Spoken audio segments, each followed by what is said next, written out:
A ver, la historia de Diana de Gales no es solo la historia de una tragedia, es más bien la historia de una explosión. Aquí vamos a desentrañar cómo se fue encendiendo esa mecha, una vida que estuvo siempre en medio del amor, la traición y sobre todo el choque con una institución que simple y sencillamente no supo qué hacer con ella. Y claro, la pregunta que muchos se hacen hasta el día de hoy es, ¿quién tuvo la culpa? ¿Fue la monarquía, la prensa o fue ella misma? Miren, la respuesta no es nada simple.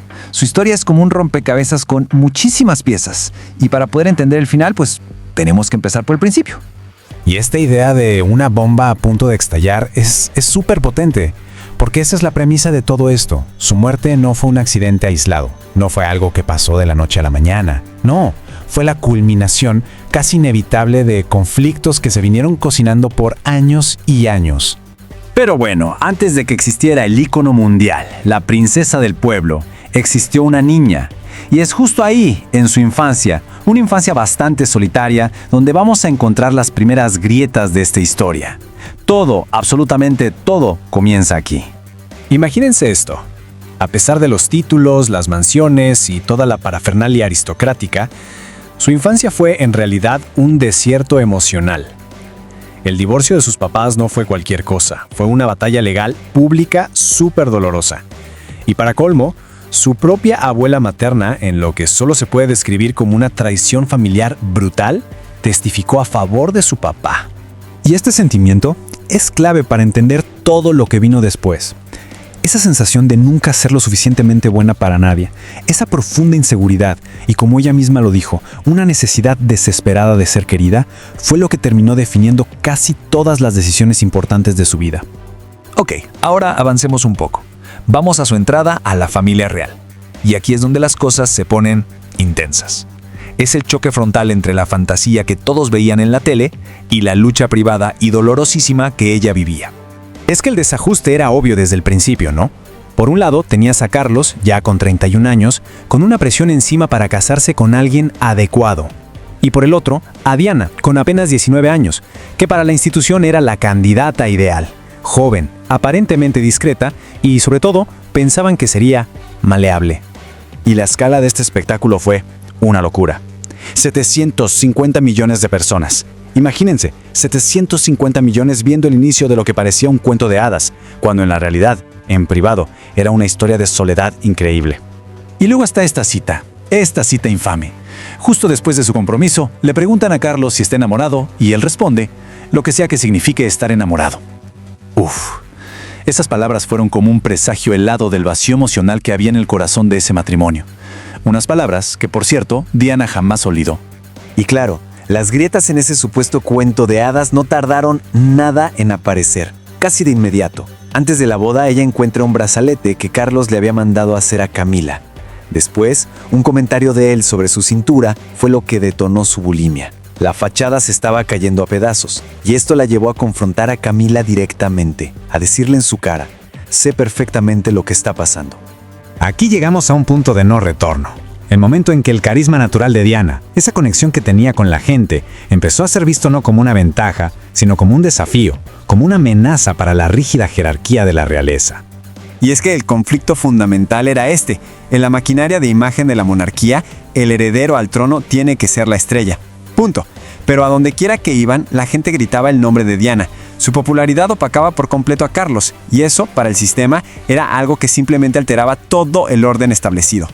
Lo que vino después, según los testimonios de la propia Diana y de gente muy cercana a ella, fue una campaña sistemática para hacerla a un lado. No fue una guerra de gritos, sino una guerra silenciosa, de desgaste. Le quitaron a su gente de confianza, empezaron a filtrar historias a la prensa sobre su inestabilidad e incluso usaron informes médicos para limitar su agenda pública. Y entonces todo explotó, pero de forma pública. Primero con el libro de Andrew Morton, para el que Diana grabó en secreto sus propias confesiones. Imagínense el escándalo. Luego se filtraron las cintas íntimas entre Carlos y Camila. O sea, el castillo de naipes se vino abajo. Todo terminó, como sabemos, con el divorcio y con que le quitaran su título de Su Alteza Real, que fue un golpe simbólico durísimo. Era como decirle, ya no eres de los nuestros, estás fuera. Y después del divorcio, Diana se encontró en una situación muy paradójica. Por un lado, encontró un nuevo propósito, una nueva vida en su trabajo humanitario, pero por otro, vivía bajo la sombra de una atención mediática que ya no era solo insistente, era agresiva. Y así, su nueva identidad tenía como dos caras.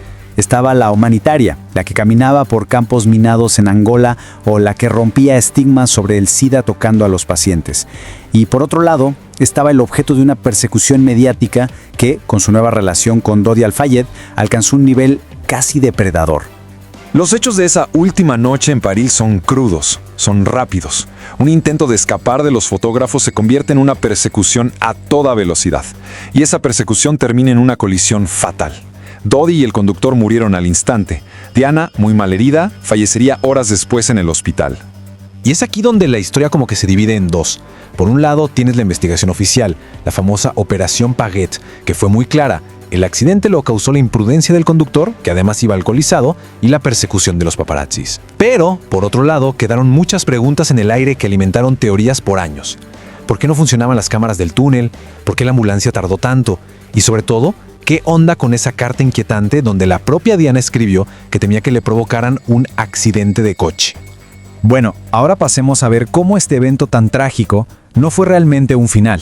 En muchos sentidos, fue el comienzo de un cambio profundísimo, tanto para la familia real como para la forma en que el mundo percibe el poder y el dolor.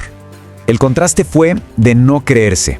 Mientras un mar de flores, literalmente un mar, inundaba las afueras de los palacios en Londres en un duelo colectivo como nunca se había visto, la familia real guardó un silencio que el público interpretó como frialdad, como indiferencia. La presión fue tan, pero tan intensa que obligó a la mismísima reina a dar un discurso por televisión. Ese fue un punto de quiebre para la monarquía moderna. Y quizá su legado más visible, más palpable, vive en sus hijos. Vemos a William, que eligió reformar la institución desde adentro, con un toque más humano. Y por otro lado vemos a Harry, que eligió salirse para denunciar justo las mismas presiones mediáticas que consumieron a su madre. Son dos caminos muy distintos, pero ambos son sin duda una respuesta directa a la vida y a la lucha de Diana. Al final del día, todo esto se puede resumir en lo que se conoce como el efecto Diana, y es que es un legado que rompió tabúes sobre la salud mental, que nos hizo cuestionar el poder de los medios y que forzó a una de las instituciones más antiguas y rígidas del mundo a por fin mostrar un poco de humanidad. Y quizá esta es la mejor forma de cerrar. La versión oficial dice que murió en un accidente. Pero para muchísima gente, ella fue víctima de un sistema de poder y de fama que primero la elevó hasta el cielo, después la utilizó y al final fue incapaz de protegerla. Su historia nos sigue resonando tanto porque, como dice la frase, marcó una herida. Y esa herida, de alguna manera, parece que sigue abierta.